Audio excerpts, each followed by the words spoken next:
இவங்கெல்லாம் பசங்களை இவரு ராமு கூட்டிக்கிட்டு ஷூட்டிங் போகும்போது டிரைவர் மேனேஜரு எப்பவுமே எம்ஜிஆர் கூட ஒருத்தர் இருப்பாரு, ஒரு பிஏ ஒருத்தர் இருப்பாரு, டிரைவிங் அவ்வளவுதான்.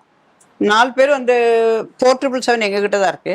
அந்த வண்டியில போயிட்டு இருக்கிறாங்க. அப்போ திடீர்னு ஒரு இடத்துல காட்டு, இப்ப எந்த இடம் தெரியலது, ஒரு காடு மாதிரியா இருக்கு. அங்க ஒரு 5-6 மரத்து மேல இருந்து படான்னு ஒரு கொஞ்சம் பேரு திடீர்னு ஒரு சொம்பு போட்டாங்க. சொம்பு போட்டோடனே காரு நின்று போச்சு. காரு நின்ன உடனே என்ன பண்ணிட்டாங்க, வண்டி நிறுத்துறான்னு எம்ஜிஆர் சொல்லிட்டாரு. டிரைவர் உடனே நிப்பாட்டிட்ட உடனே எல்லாரும் ஒரு 10-20 ஆம்பளைங்க வந்து குவிஞ்சிட்டாங்க. குவிஞ்சு, இறங்குடா, காரை விட்டு இறங்குடா, உள்ள இருக்கிறதெல்லாம் எங்களுக்கு வேணும், நீ இறங்க, முதல்ல இறங்கு, உள்ள எல்லாம் நாங்க எல்லாம் செக் பண்ணி எல்லாத்தையும் நாங்க எடுத்துக்கிறோம் அப்படின்னாங்க. எம்ஜிஆர் சொன்னாரு, நாங்க இறங்க மாட்டோம், நீ என்ன பண்றியோ பண்ணு அப்படின்னாரா. ஆனா இவங்களுக்கு முதல்ல யாரு தெரியல, இந்த ஜனங்களுக்கு. யாரும் இவ்வளவு தில்ல குரல் கொடுக்குறான், நம்ம இவ்வளவு பேர் காரை சுத்தி நிக்கிறோம், எவனோ ஒருத்தன் அவ்வளவு தில்ல குரல் கொடுக்குறானே. இப்ப எம்ஜிஆருக்கு எல்லா ஃபைட்டு கீட்டு கலரி ஃபைட்டு எல்லாமே தெரியும்.